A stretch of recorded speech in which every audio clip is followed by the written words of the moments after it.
한국갤럽의 이재명 대통령 첫 직무평가에서 잘하고 있다는 답변은 64%로 지난 9명의 직선제로 선출된 대통령 가운데 네 번째로 높게 나타났습니다.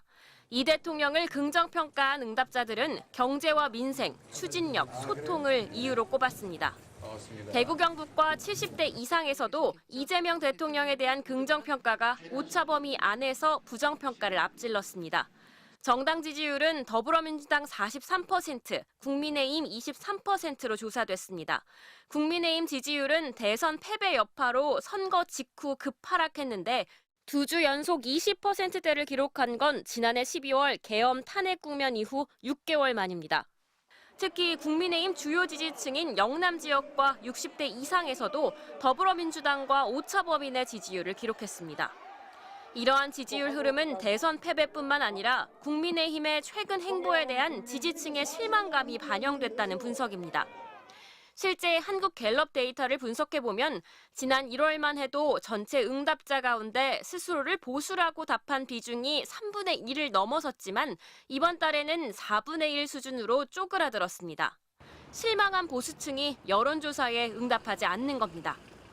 집권 초기이기 때문에 어떤 허니문 효과로 지지율이 높은 그런 현상도 있고 아무래도 좀 보수 유권자들이 조금 응답을 좀 꺼려하는 그런 경향도 좀 보입니다.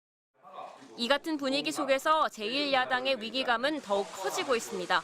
대선 이후에도 당내 혁신이 지지부진한 데다 절대적인 수적 열세로 여론 주도에 실패하면서 자칫 당 지지율이 10%대로 추락할 수 있다는 우려마저 나옵니다. 국민의힘 관계자는 처참한 지지율에도 국민의힘이 갖고 있는 위기의식이 이에 부합하지 않는 것 같다며 경각심을 가져야 한다고 평가했습니다. MBC 뉴스 장슬기입니다. 이재명 대통령이 일을 잘하고 있다고 생각하느냐는 질문에 잘하고 있다는 답변은 62%로 잘 못하고 있다는 답변 21%를 3배가량 앞선 것으로 나타났습니다. 이 대통령 취임 직후였던 2주 전 조사와 비교하면 긍정평가는 무려 9%포인트나 상승했는데 지지층인 40, 50대는 물론 70세 이상 고령층의 51%도 이 대통령이 국정 운영을 잘한다고 답했습니다. 김민석 국무총리 후보자 인선에 대한 질문에는 잘했다는 응답이 45%로 잘 못했다는 응답 31%보다 높았고 정당 지지율에서도 더불어민주당은 45%를 기록해 20%까지 떨어진 국민의힘을 2배 이상 앞선 것으로 조사됐습니다. 특히 60대와 70세 이상을 포함한 전 연령층에서 국민의힘의 지지율이 더불어민주당 지지율을 크게 밑돌았습니다. 세수 보충과 민생 회복을 위한 추경 편성을 어떻게 생각하느냐는 질문에는 추경 편성이 필요하다는 응답이 61%로 집계됐고 필요하지 않다는 응답은 28%에 그쳤습니다. 정부가 추진 중인 국민 1인당 15에서 50만 원까지 민생회복 지원금 차등 지급 방식에 대해선 차등 지급해야 한다는 응답이 48%로 가장 높았습니다.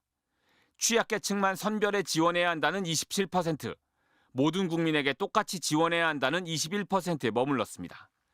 다만 코로나 사태로 피해를 입은 저소득 소상공인 등의 채무를 탕감해주는 정부 방침에 대해선 반대가 59%, 찬성이 37%로 반대 의견이 절반을 넘었습니다. 또 대북전단 살포에 대해 72%가 반대한 반면 21%만 찬성했는데 지역과 연령을 불문하고 접경지역 주민의 안전을 위해 전단 살포를 막아야 한다는 의견이 훨씬 우세했습니다. 이번 조사는 엠브레인 퍼블릭과 K-스탯 리서치, 코리아 리서치, 한국 리서치가 지난 23일부터 25일까지 만 18세 이상 남녀 1000명을 대상으로 휴대전화 가상번호를 이용한 전화면접 조사로 실시했으며 응답률은 18.3%, 표본오차는 95% 신뢰 수준에서 플러스 마이너스 3.1%포인트입니다. MBC 뉴스 이기주입니다.